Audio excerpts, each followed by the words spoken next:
എല്ലാവർക്കും വിനീത നമസ്കാരം. ശ്രീമദ് ഭാഗവതം ദശമസ്കന്ധം പൂർവാർത്ഥം അധ്യായം 48 ശ്ലോകം 11, 12, 13, 14, 15, 16, 17, 18, 19 9 ശ്ലോകങ്ങൾ ഇന്ന് നമുക്ക് നോക്കാം. ഭഗവാനിതാ സൈരന്ധ്രിയെ വേണ്ട വിധത്തില് അവള് വിചാരിച്ച പോലെ തന്നെ അവളെ രമിപ്പിക്കുന്നു. ഭഗവാനോട് ഒരു വരാണ് അവള് ചോദിച്ചത്. എനിക്ക് എന്നും ഈ വിഷയസുഖം ഭഗവാനെ അവിടുത്തെ അനുഭവിച്ചുകൊണ്ടിരിക്കണം, എനിക്ക് അങ്ങേ പിരിഞ്ഞിരിക്കാൻ വയ്യ. ഇത്രയും ഒരു ഭാഗ്യം കിട്ടിയിട്ടും ആ കാമസുഖം മാത്രമാണ് ഭഗവാനോട് ചോദിച്ചത് സൈരന്ധ്രി.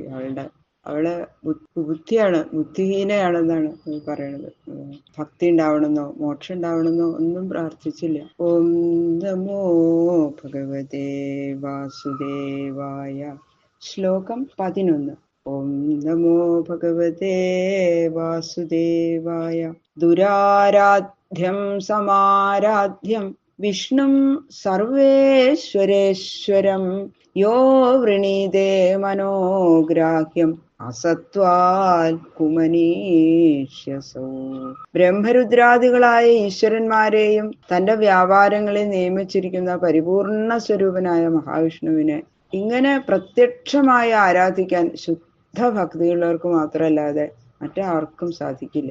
അസാധ്യമായിട്ടുള്ള ഈ ഭാഗ്യം സിദ്ധിച്ച ഒരാള് ആ ഭഗവാനോട് മനസ്സുകൊണ്ട് തൽക്കാലം അനുഭവിക്കാവുന്ന വിഷയസുഖം പ്രാർത്ഥിക്കുന്നത് എത്ര ബുദ്ധിഹീനം തന്നെയല്ലേ അങ്ങനെ ചെയ്യണത്. അതൊരു ബുദ്ധിഹീനം തന്നെ എന്നതിൽ സംശയമില്ല എന്ന് പറയുന്നു. അസത്വാൽ അസൗ ഇവൻ കുമനീഷി, കുബുദ്ധിയാകുന്നു എന്നാണ് പറയുന്നത്. എന്തുകൊണ്ടെന്നാൽ വിഷയസുഖം ഉത്തരോത്തരം ദുഃഖത്തെ ഉണ്ടാക്കി തീർക്കുന്നതാണ്. സുഖം ആണെന്ന് വിചാരിച്ച് അതിൽ ദുഃഖം മാത്രമേ ഉണ്ടാവുള്ളൂ. ഈ വിഷയസുഖം കൊണ്ട് ക്ഷണത്തിൽ നശിച്ചു പോകുന്നതുമാണ് അല്ലെ.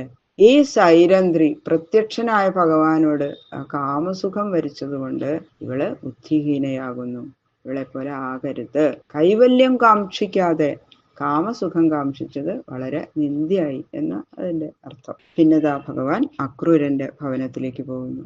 അക്രൂരഭവനം കൃഷ്ണ സഹരാമോദ്ധവ പ്രഭു കിഞ്ചിൽ ചികീർഷയൻ പ്രാഗാത് അക്രൂരപ്രിയ കാമ്യയാ. അക്രൂരൻ പിരിയണ സമയത്ത് എന്റെ ഗൃഹത്തിലേക്ക് വരണം എന്ന് ഭഗവാനോട് പറഞ്ഞു. അപ്പൊ ഭഗവാൻ അപേക്ഷിച്ച സമയത്ത് ഞാൻ ജ്യേഷ്ഠനോടുകൂടി ഉടനെ വരാട്ടോ അക്രൂരപ്പ എന്ന് പ്രതിജ്ഞ ചെയ്തിട്ടുണ്ടായിരുന്നു. ആ പ്രതിജ്ഞ പരിപാലിച്ച് അക്രൂരനെ സന്തോഷിപ്പിക്കണം എന്നുള്ള വിചാരത്തോടെ ഭഗവാൻ ശ്രീകൃഷ്ണൻ ഉദ്ധവനോടും ബലരാമേട്ടനോടും കൂടിയിട്ടാണ് അക്രൂരന്റെ ഗൃഹത്തില് പ്രവേശിച്ചത്. അക്രൂരനെ ഹസ്തിനാപുരിയിൽ അയച്ച് ആ പാണ്ഡവന്മാരെ സമാധാനിപ്പിക്കണം എന്നുള്ള വിചാരം കൂടി ഉണ്ട് ഭഗവാന് അക്രൂരനോട് പറയാൻ. അതും കൂടി ഉദ്ദേശിച്ചിട്ടാണ് അക്രൂരന്റെ ഭവനത്തിലേക്ക് പ്രവേശിച്ചത് എന്ന് പറയുന്നു. സതാൻ നരവരശ്രേഷ്ഠാൻ ആരാധ്വീക്ഷ്യ സ്വബാന്ധവാൻ പ്രത്യുത്ഥായ പ്രമുദിത പരിഷജ്യ അഭിനന്ദ്യജ. ക്രൂരനെ അങ്ങോട്ട് കണ്ടു. രാമകൃഷ്ണന്മാരും ഉദ്ധവനും കൂടി ഇങ്ങനെ വരണത് ആ പൂമുഖത്ത് ഇരുന്നപ്പോ അങ്ങനെ കണ്ടു, ദൂരെ നിന്ന് വരണത്. യാദവകുലത്തിൽ ഉത്ഭവിച്ചവരിൽ വെച്ച് ശ്രേഷ്ഠന്മാരും തന്റെ ബന്ധുക്കളുമായ ആ രാമകൃഷ്ണ ഉദ്ധവന്മാര് തന്റെ ഗൃഹത്തിലേക്ക് വരുന്നു എന്ന് ദൂരത്ത് നിന്ന് തന്നെ കണ്ടറിഞ്ഞ ഉടനെ അക്രൂരൻ ഓട്ടിച്ചെന്ന് എതിരേറ്റു ആലിംഗനം ചെയ്ത് പരമസന്തുഷ്ടനായിട്ട് അവരെ കൂട്ടിക്കൊണ്ടുവന്ന് പീഠം ഒക്കെ കൊടുത്ത് ഇരുത്തി പൂജിച്ചു. നനാമകൃഷ്ണം രാമം ച സദൈരപ്യാഭിവാദിത ജയാമാസ വിധിവത് കൃതാസന പരിഗ്രഹാൻ. ആ ശ്രീകൃഷ്ണന്റെയും ബലരാമന്റെയും പ്രഭാവത്തെ അറിഞ്ഞിരിക്കുന്ന അക്രൂരൻ അവരെ നമസ്കരിച്ചു. അവരും അക്രൂരനെ വണങ്ങി. അവരുടെ അപ്പൻ അല്ലെ, ബന്ധുവല്ലേ. അങ്ങനെ താൻ നൽകിയ പീഠങ്ങളിലിരിക്കുന്ന അവരെ അക്രൂരൻ പൂജാസാധനങ്ങൾ കൊണ്ടുവന്ന് വിധിപ്രകാരം പൂജിച്ചു. വിധിവൽ പൂജയാമാസ. പാദാവനേജ നീരാവോ ധാരയൻ ശിരസാ നൃപ അർഹണേനാംബരേർ ദിവ്യേ ഗന്ധസ്രഭൂഷണോത്തമൈഹി.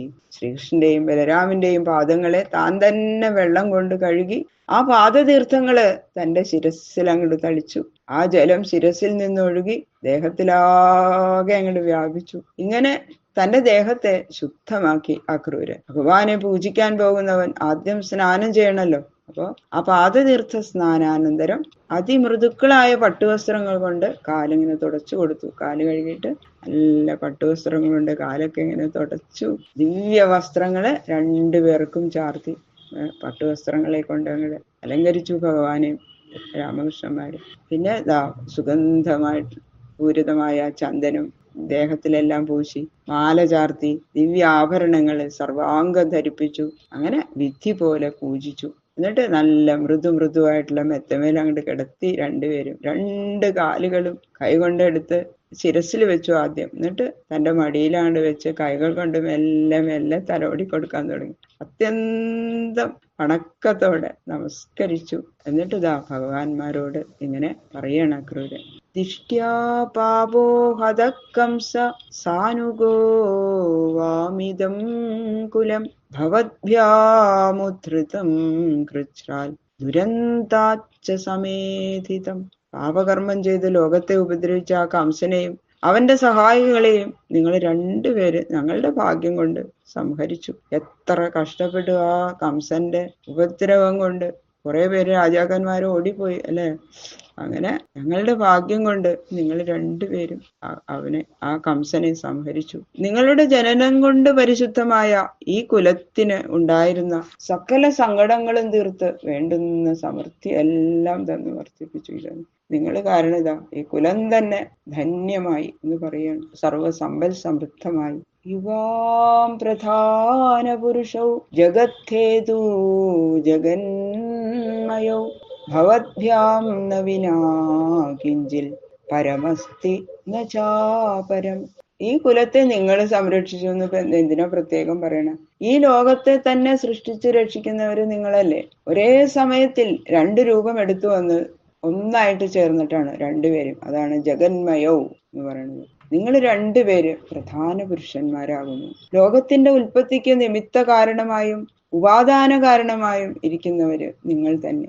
കാരണവും കാര്യവും കൂടാതെ ലോകമില്ലല്ലോ. അതുകൊണ്ട് ഈ കാണപ്പെടുന്ന സകലവും നിങ്ങളുടെ സ്വരൂപമാകുന്നു. നിങ്ങളെ കൂടാതെ കാര്യവുമില്ല കാരണവുമില്ല. അങ്ങനെ ഇരിക്കെ നിങ്ങൾ ഈ കുലത്തെ സംരക്ഷിച്ചു എന്ന് പറഞ്ഞതില് എന്താ ഇപ്പൊ ഒരു പ്രത്യേകിച്ച് വിശേഷം? അത് പറയേണ്ട ആവശ്യമില്ല പറയാണ്. ആത്മസൃഷ്ടമിതം വിശ്വം അന്വാവിശ്യസ്വശക്തിഭി ഈയത്തെ ബഹുധാ ബ്രഹ്മൻ ശ്രുതപ്രത്യക്ഷഗോചരം. ഹേ പരമേശ്വര, അവിടുത്തെ ശക്തികളായ സത്വാദി ഗുണങ്ങൾ കൊണ്ട് ഈ ലോകത്തെ അങ്ങ് തന്നെ സൃഷ്ടിച്ചിരിക്കുന്നു. പക്ഷികള്, മൃഗങ്ങള്, മനുഷ്യര് മുതലായ രൂപഭേദങ്ങൾ ഇഹത്തിൽ കാണപ്പെടുന്നത് കൊണ്ട് ഭേദം പ്രത്യക്ഷമായിട്ട് കാണുന്നു എന്ന് മാത്രം. സ്വർഗാദി ലോകങ്ങളിലുള്ള രൂപഭേദം ശാസ്ത്രത്തിൽ പറഞ്ഞു കേൾക്കപ്പെടുന്നതായതുകൊണ്ട് ആ വകഭേദം കേൾവിക്ക് വിഷയമാണ്. ബഹുരൂപമായി കാണപ്പെടുന്നതും കേൾക്കപ്പെടുന്നതും സർവം എല്ലാം നിന്തിരുവടിയുടെ ഒരു രൂപം തന്നെയാണ്. എല്ലാം സൃഷ്ടിച്ചത് ഭഗവാൻ. ഒക്കെ ബഹുരൂപമായിട്ട് ലോകത്തിന് കാണപ്പെടുന്നു എന്ന് മാത്രം. ഈ ലോകത്തിൽ നിറഞ്ഞിരിക്കുന്നത് എല്ലാം അവിടെ നിന്ന് മാത്രം. ബാക്കിയുള്ള ശ്ലോകങ്ങള് നാളെ നോക്കാം. സർവത്ര ഗോവിന്ദ നാമ സങ്കീർത്തനം. ഗോവിന്ദ ഗോവിന്ദ ഗോവിന്ദ.